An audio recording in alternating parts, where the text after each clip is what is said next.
Great. So welcome everybody to the first DoBrink Academy webinar, a quick course that we're organizing today about how to get supplier data. First, perhaps about DoBrink. We are a CBAM compliance platform. We work with importers, with suppliers, distributors, customs representatives, consultants as well. And well, this webinar is actually part of the DoBrink Academy. This is something that we've done with importers, with suppliers, telling them about the basics of CBAM, telling them about how it works, what's important, also how to use our software. Sometimes that's necessary as well. And today, basically, we've gathered a couple of the things that we've learned, things that we think work quite well for importers, for suppliers, basically to get data. Perhaps a little bit about myself. I am the Chief Technology Officer at DoBrink. Here's also my email address. If you have any comments for later, please feel free to just write me an email. The next thing is our agenda for today. I'd like to show you guys a little bit of housekeeping, just how we're going to do things. Then we will talk about the kind of data, different types of data that suppliers typically share, some of those challenges that are involved with that kind of data collection, then ultimately the reason why all of you are here, how to get the data from the suppliers. We'll show you also how to actually make sure that the goods that you're importing fall under CBAM, how to make sure that you can check that quickly. There will be polls, questions that we will ask you guys, as well as a way for you guys, of course, to ask us questions. Those will be discussed at the end. Then, housekeeping. It's supposed to be about 45 minutes that we will do this, and then we'll have a 50-minute Q&A. If you have any questions to ask, please, the only way you can ask questions is using the activities button. I can actually show you that. Using the activities button in the bottom right corner, if you click on that, there is a button that says, first of all, polls, and second of all, Q&A. Under Q&A, you can basically ask a question. They will not be immediately visible, but it's the best for us to keep an overview of everything that's coming in. It's also quite important to say, please upvote existing questions. If the questions are already there, don't try to ask the same question. This will just save us a lot of time managing that. And pretty much that's it as far as the housekeeping is concerned. Then I think it's time for us to get started. The best way to get started is just to do a very quick test poll, just to make sure that you guys understand how it works. And that's the best way for us to test if everything's working. So the poll is about how happy you are with the implementation of CBAM so far. The options are available in the bottom right corner under audience.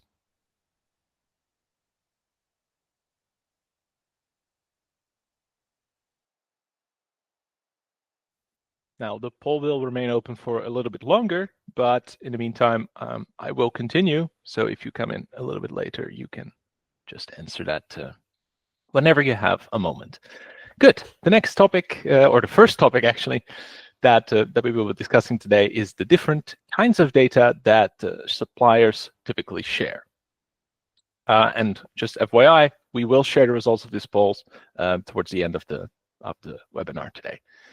So, what kind of data is shared by suppliers? This is obvious, of course, no data. We've broken it down into 5 different types of data. No data is the first. There's actually 2 variations of that. I'll show you that in a sec. Of course, there's also declarations of no data, which is not the same. You actually get a clear statement of the supplier saying that they're not going to provide you with actuals. Then we have something called funny reports. We have consultant reports. And of course, the Excel communication templates. Let's dive right in, and let's start with the scenario where no data is shared. The first thing is that, of course, the supplier does not always respond to inquiries to CBAM data. You may ask them, hey guys, we need this, and you're not getting a response. Sometimes you actually get a reply back saying, okay, we're not going to provide this. And there's also a third option, which basically means that the supplier is not there anymore. and they're not going to be able to provide you data because they are not there. In this case, what we actually suggest is that you report using the default values. Of course, everybody says default values is not really, shouldn't use that. But if you don't have any other option, this is still the way to go. Better than not reporting. Good. The next topic is actually a small exception to the fact where no data is shared. And that's basically when the goods themselves are produced before CBAM came into effect. If CBAM came into effect, of course, Q4 2023, but if the goods were produced in 2020, the supplier may have absolutely no idea how these goods were produced. And we qualify that as no data because there is no actual data for that particular good available. However, what you should do in this case is actually just report using comparable actual emissions in that case. The next step is the situation where the supplier actually says, well, we are not going to provide you with CBAM data. We've had this quite a couple times. And the reason, well, there's various. Yeah, the first one is that basically they're just setting up their own carbon accounting system, or they don't have it calculated yet, and it's something that they're going to do, but have not yet done so far. This is what one of those declarations look like. I'll show you what it looks like in detail, right?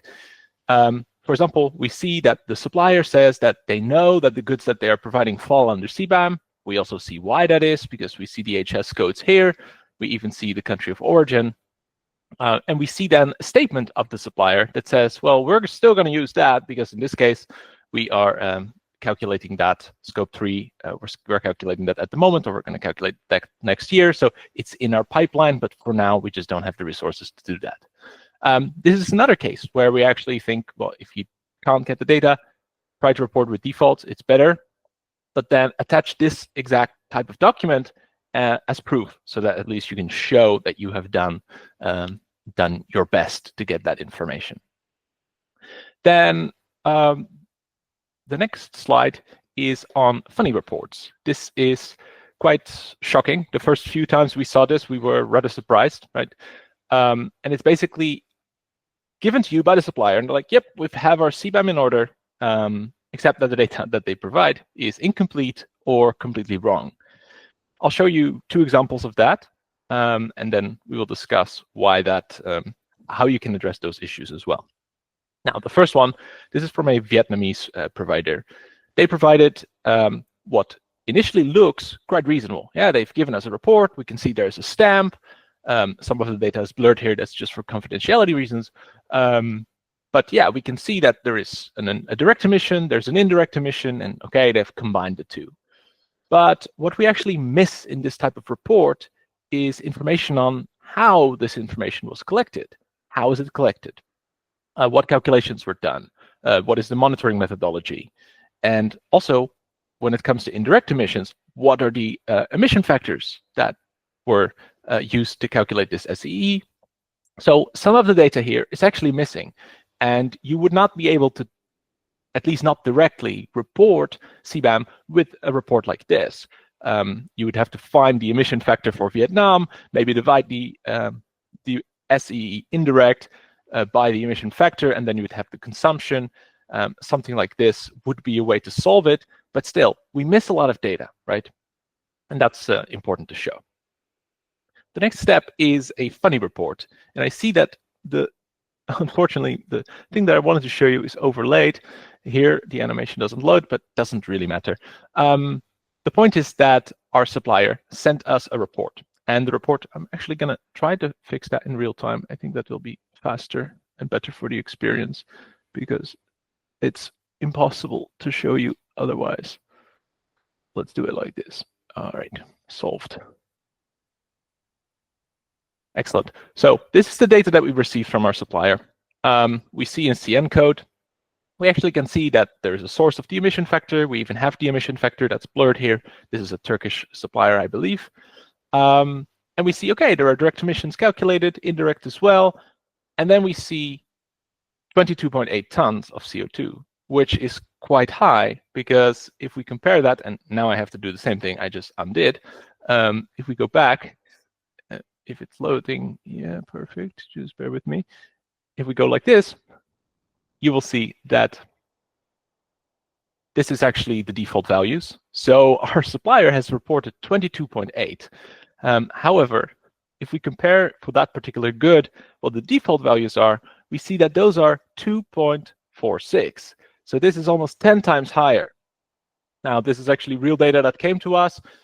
We started to ask some questions about that. It's like, okay, what are we going to do here?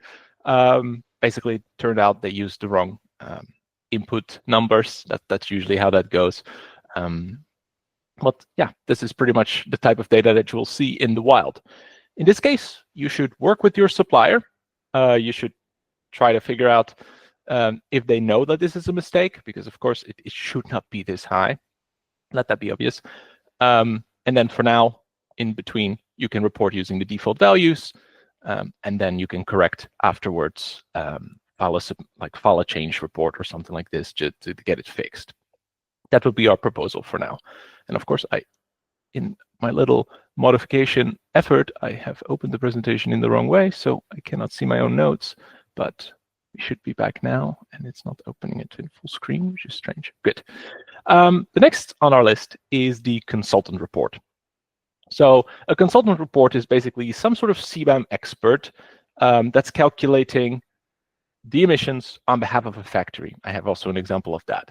Now, you have to imagine that this is not exactly the same as a European-based CBAM consultant. Those are typically a bit more focused around managing CBAM on behalf of the importer, trying to simplify their life.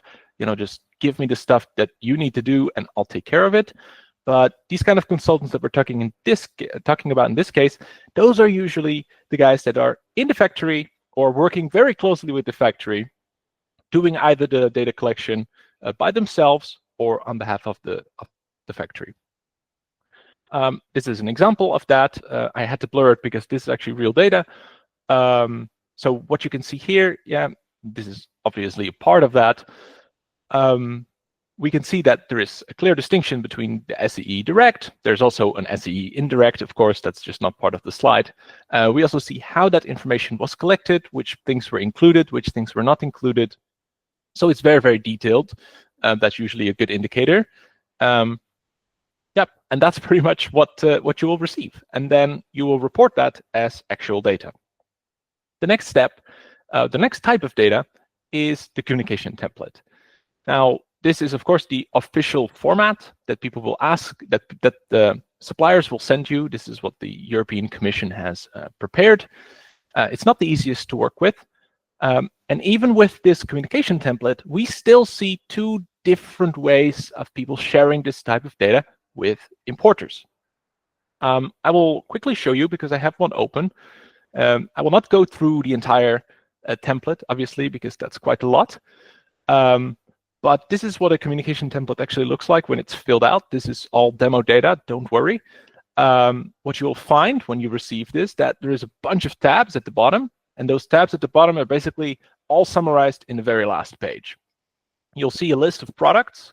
Those will be written down here, as well as the CN code, etc. Information about the installation will be here, and all of the different production processes that are going on in this installation are written down as well. Now, the information that's most important for CBAM are basically these 4 or 5 columns that you see here: the SEE direct, indirect, the total, not that important because you have the two independently, as well as the emission factor, which is a little bit more to the side. This is what you will receive in most cases. Sometimes suppliers will just send you this sheet or a printout of this particular sheet. That's one option. Of course, it's also possible that they send you the entire sheet, which is better because you can actually track where the data is coming from. But yeah, this is what a communication template looks like. We do also provide training on this. We help suppliers figure out how to fill this out. Sometimes they're really not sure. We also train consultants if you're not really sure what you're looking at because you're trying to help an importer. This is always something that we're doing. Now, next on our list is a question that I have for the audience, and that is about the type of data that you guys receive the most. I would love to hear that. So we're going to open the poll and perhaps close the other one, and then we can get started.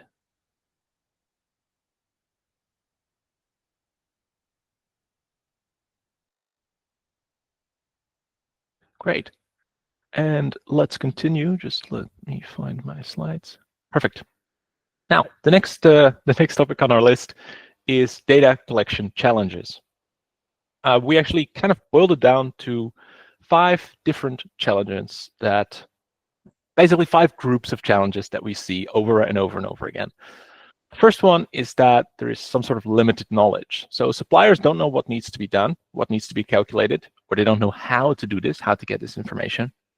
And perhaps on top of that is that they are, I don't want to say embarrassed, but they definitely don't want to admit to their customers that they don't know that they don't have this data. That's the first one. The second one is that from the supplier side, input data is unknown. Now, of course, the communication template does not help, right? If you have a very, very complicated Excel sheet, that's not going to make your life easier.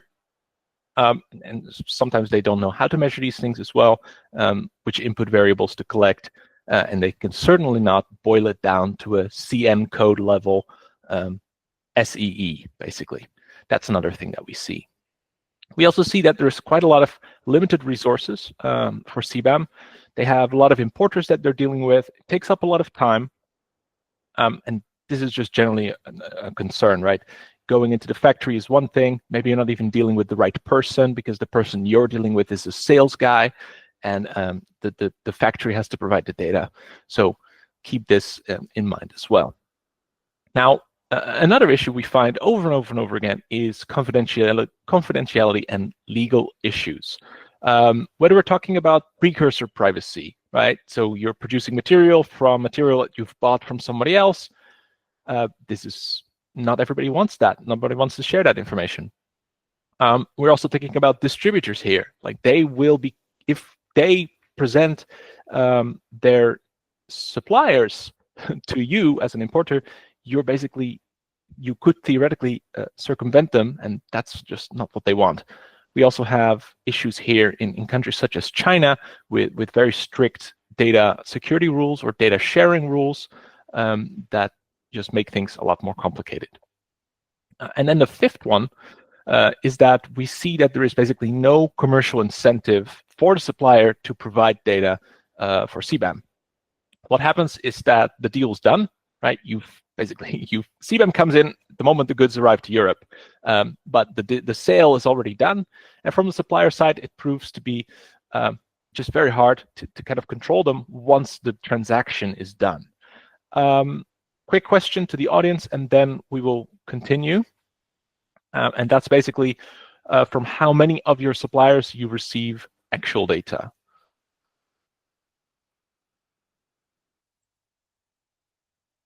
Okay, and again, after the webinar, we'll show you the results. Good. Then we can continue. The next question. That's basically how do you then get CBAM data? And basically, the 5 challenges that we identified before form the problem. Those are the real problems that we see over and over again. So by addressing those problems, we make it as easy as possible to get CBAM data. Let's look into that. So the first one is, of course, limited knowledge. We see over and over and over again that supplier education is essential. You must highlight that future business with the supplier depends on that. You will simply not be able to continue doing business with them if you don't get CBAM data from them. Also explain the cost impact, that they will just not be able to compete with someone who does provide the data, perhaps has lower emissions. This is a second conversation, right? But show them that if you are going to report with default values, this is going to be much more expensive. Another thing that we see over and over again is that a local language makes an enormous difference. If you're trying to explain someone in China how to do CBAM and you're doing that in English, you're just going to get 20% of the efficiency than if you do that with someone that actually speaks Chinese. Same with Vietnam. Basically, all over Southeast Asia, this is what we see. So really keep this in mind, that the local language is very important. Then a question that comes up as well, right? Like, why, as an importer, would we invest in educating the supplier? Now, and the first thing is, of course, that the default values, they will be an expensive alternative, because the moment the definitive period is starting, these emissions will be higher than average default emissions or average actual emissions. So keep that in mind. As to how much more expensive, we will have to see. It's too early to tell, but we do know that every now and again we see, well, the default values will be much higher, So we see this over and over again. And this is how we try to justify, at least to educate the supplier. The second one is, of course, the data collection. So Excel sheets, I said it before, right? They're not the easiest to work with, and they provide information for all sectors. There's cement in there, but I'm an iron and steel producer. They're not supplier-specific Excel sheets. So this overwhelms suppliers quite a bit. Then I actually want to ask you guys as well about this communication template, how you guys like this approach. I see some very interesting questions come in, so I would love to get into the Q&A later to discuss that a little bit more in depth. I'll just continue. The question will remain open for a bit longer. The next challenge is what we see is limited resources. Suppliers work with many importers. It's usually not just you, and they need to share the data with all of these guys. Now, the calculations are tedious. They require actually a deep understanding of CBAM. So this makes everything just quite complex.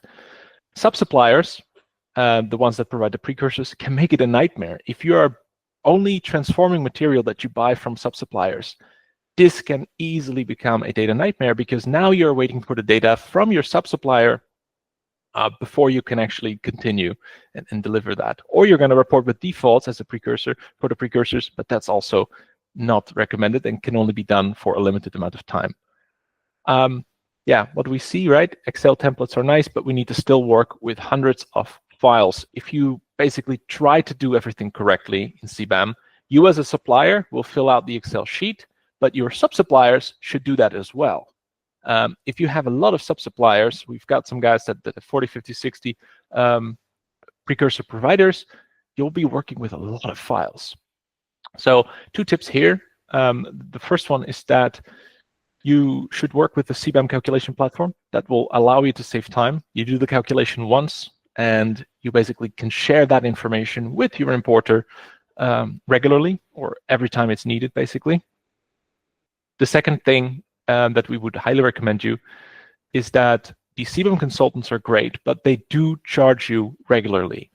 And then we're talking specifically about supplier side CBAM consultants. So it's perfectly all right to work with a CBAM consultant to get the initial data started. But sooner or later, you as an organization, as a supplier, should try to take care of this part yourself, because it's just going to save you so much more time and so much more money in the long run. Because every time you need to change something, every year you're going to have to refresh your data, you're going to have to bring in a consultant again and repeat the same process. Whereas if you work with a platform such as ours, perhaps, to do the calculations, you would basically just modify the things that have changed, whereas everything else remains unchanged, and you can reuse that.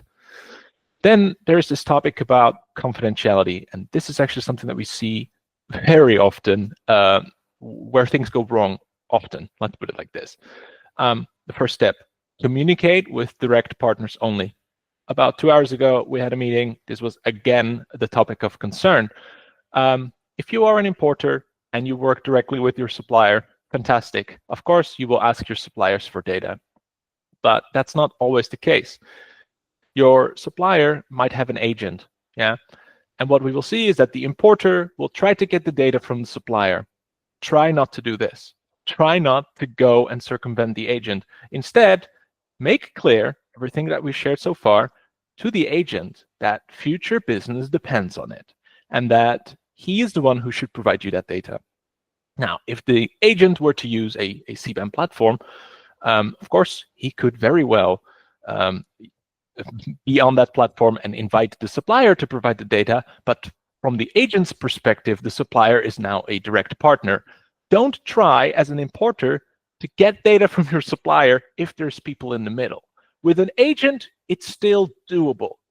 But this is another scenario that we see, where you have an importer, 2 layers of distribution, an agent, and eventually a supplier.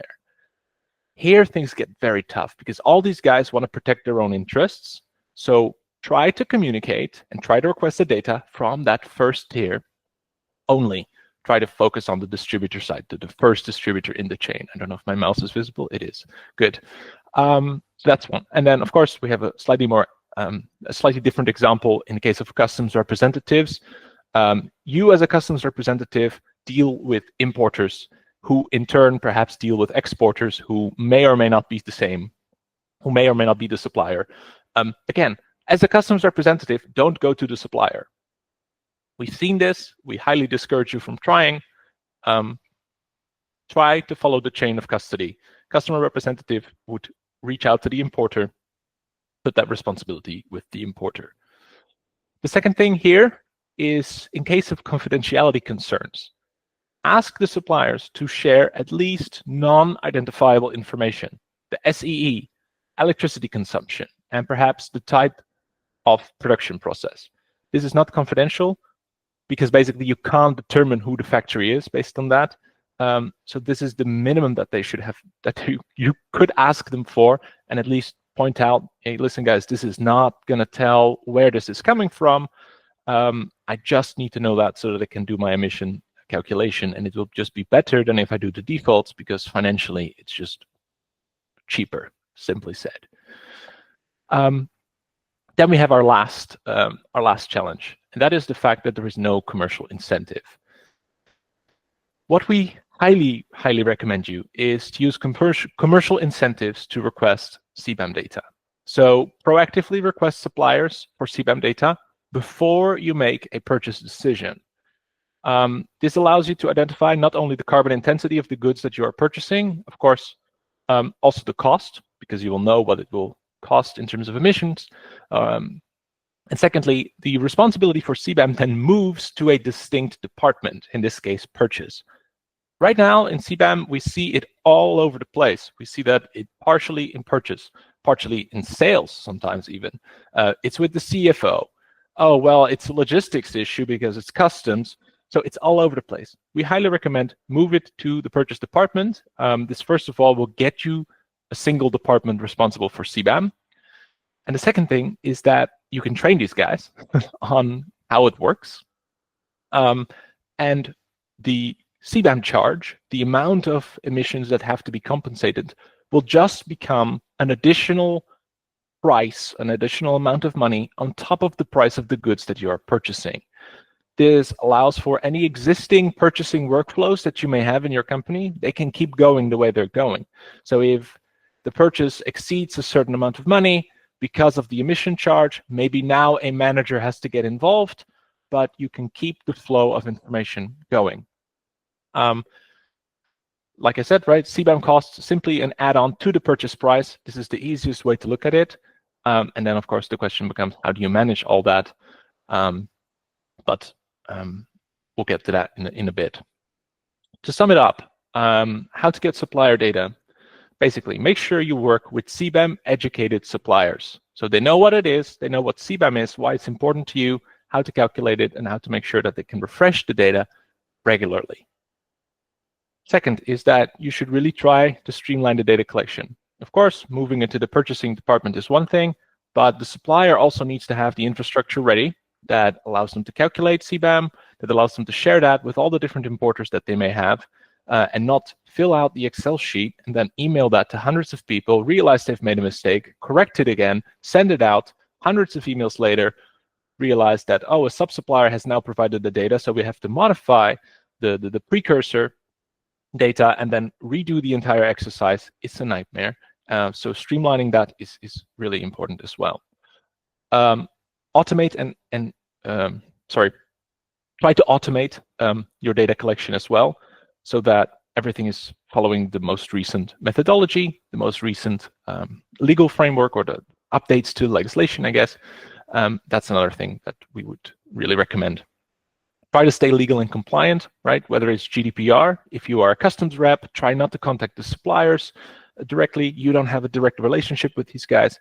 Importer supplier, that's fine, but always try to stay within that, constraint. If you're dealing with companies in China, keep in mind, Chinese companies are legally not allowed to share data unless it is with those that they have a direct commercial relationship. So try to stay legal and compliant. If you do that, and if you prove to the supplier, we work in a legal and compliant way, this is how it's supposed to be, they are much more likely to work with you and to share that data. And the last thing is, to get supplier data, it's really important to have clear ownership. To clearly define a role within your company, who's going to be in charge of CBAM, and make sure that your supplier understands, which they will if purchasing is involved, that there is a deep business interest for them to supply you with CBAM information. You work with the purchase department works with suppliers already. They know them. They know that if the purchaser is happy, it will be good for the supplier. So move it to that part of the business is one of the things that we would definitely recommend.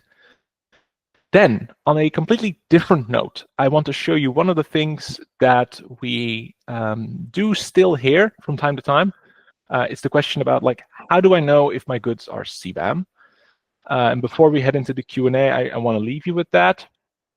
Basically, I know we are 5 quarters into CBAM so far, but the CN code is, of course, the first indicator to know. Sometimes it's the HS code if you're dealing with it internationally outside of Europe. It's followed by the country of origin. Then we have a list of CN codes that are available in the legislation. So you would have to go to the legislation, find the CN codes, or find the 4 digits that identify the good.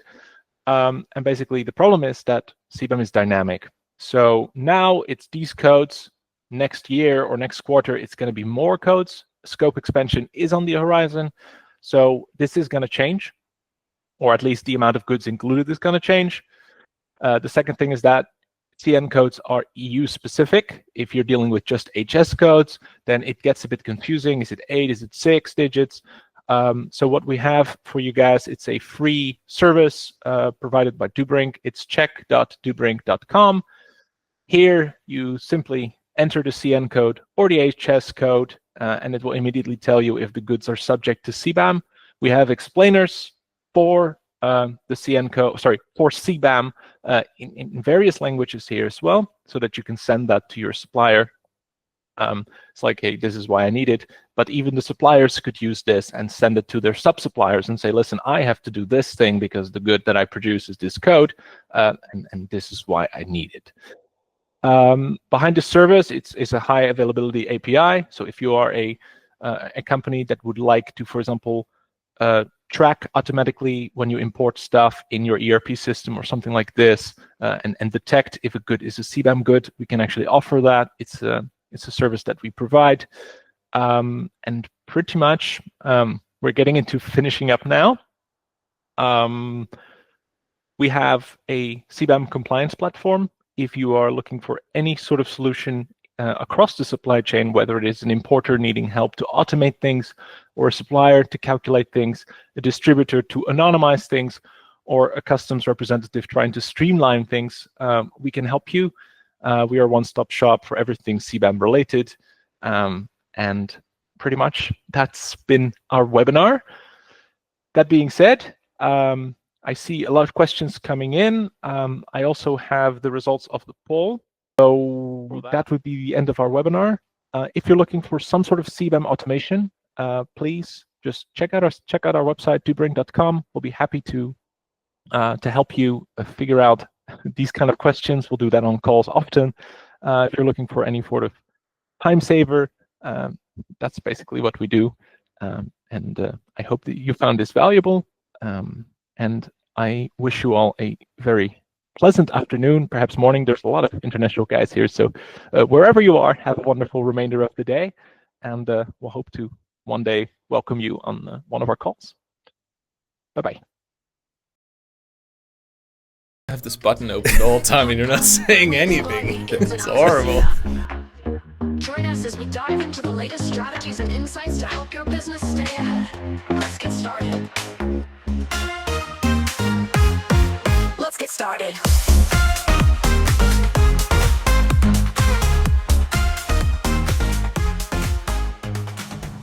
Okay, mister. I actually did prepare like a little intro, man.